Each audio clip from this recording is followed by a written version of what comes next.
안녕하세요. 오늘은 강아지 항암 치료 시 주의해야 할 점에 대해서 이야기해 보겠습니다. 첫 번째, 위 보호제는 선택이 아니라 필수입니다. 주치 선생님께서도 가장 강조하셨던 부분인데요. 위를 보호하기 위한 물약을 하루 4번 공복 상태에서 먹이셔야 합니다. 그중 2번은 식사 1시간 전에 먹여주시고 먹이신 뒤 다른 음식물이나 물은 섭취하지 않도록 해주세요. 나머지 2번 역시 공복 상태에서 먹여주시고 1시간가량은 물을 포함한 음식물은 섭취하지 않도록 합니다.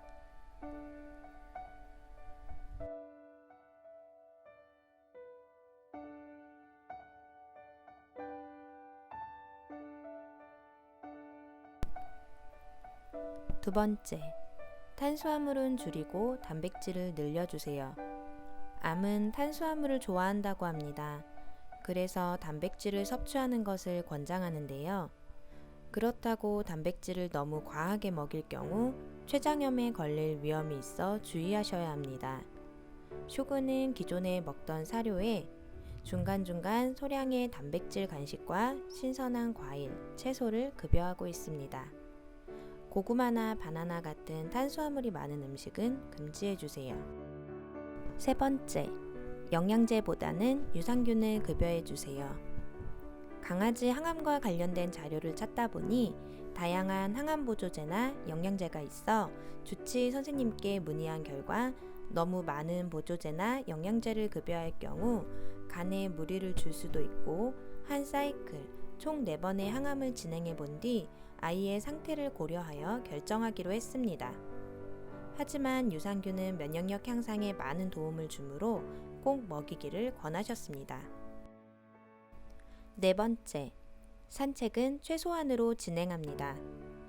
항암 후 48시간 동안은 가능하면 산책을 하지 않는 것이 좋고 그 이후에도 최소한의 시간만 산책을 하도록 합니다.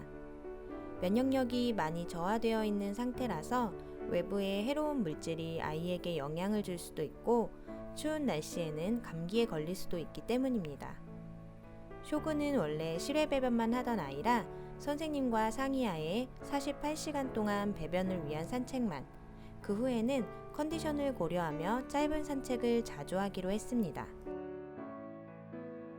다섯 번째, 대소변을 항상 체크하고 안전하게 처리합니다. 강아지 항암 부작용 중 하나가 혈변, 혈뇨라고 합니다. 따라서 매번 배변을 체크하고 혹시라도 이상이 있을 시 즉시 주치의와 상의합니다. 또한 아이에게 주사된 항암제는 대소변으로 배출되기 때문에 직접 접촉하지 않아야 합니다. 최소 48시간은 배변 수거 시 니트릴 장갑을 착용하고 처리하며 비닐봉지에 잘 밀봉하여 버려야 합니다. 여섯 번째, 항암 전 12시간은 금식합니다. 물은 아침까지는 섭취해도 되지만 항암제를 맞으며 토할 수도 있으므로 출발 전에는 되도록 삼갑니다. 쇼군은 2차 항암을 하러 갈 때 사전에 주치 선생님께 문의해서 항암 당일에는 아침약은 먹이지 않고 위를 보호하는 물약만 먹였습니다. 일곱 번째, 항암 주사를 맞은 후 팔을 핥지 않도록 합니다. 항암제가 외부로 노출되면 아이의 피부가 괴사될 수 있습니다. 병원에서 해주신 지혈 붕대는 항암 주사를 맞은 뒤 1시간 후에 풀고 48시간 동안은 아이가 핥지 않는지 잘 관찰합니다.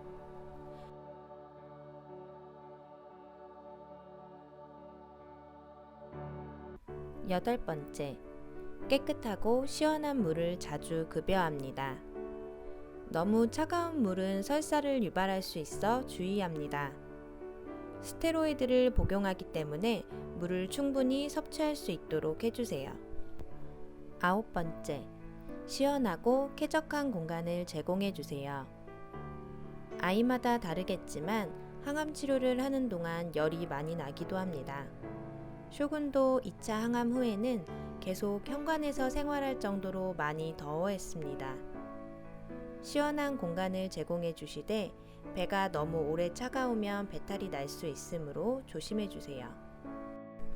10번째, 예방접종, 심장사상충, 외부기생충 등은 잠시 멈춰주세요.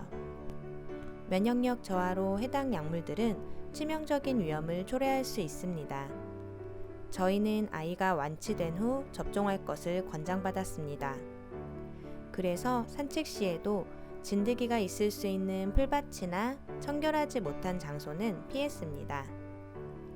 아이의 상태나 환경에 따라 다를 수 있으므로 꼭 주치의와 상의하여서 접종 및 복용을 결정하시길 바랍니다. 오늘은 강아지 항암 시 주의할 점에 대해 정리해 보았는데요. 가장 중요한 것은 항암 주사를 맞은 뒤 48시간 동안은 아이의 상태를 잘 살피고 보호자도 조심할 것.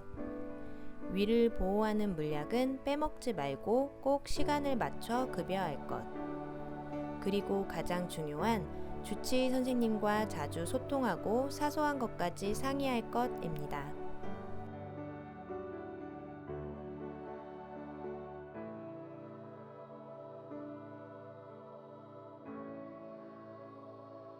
혹시라도 잘못된 내용이 있다면 언제든지 알려주세요.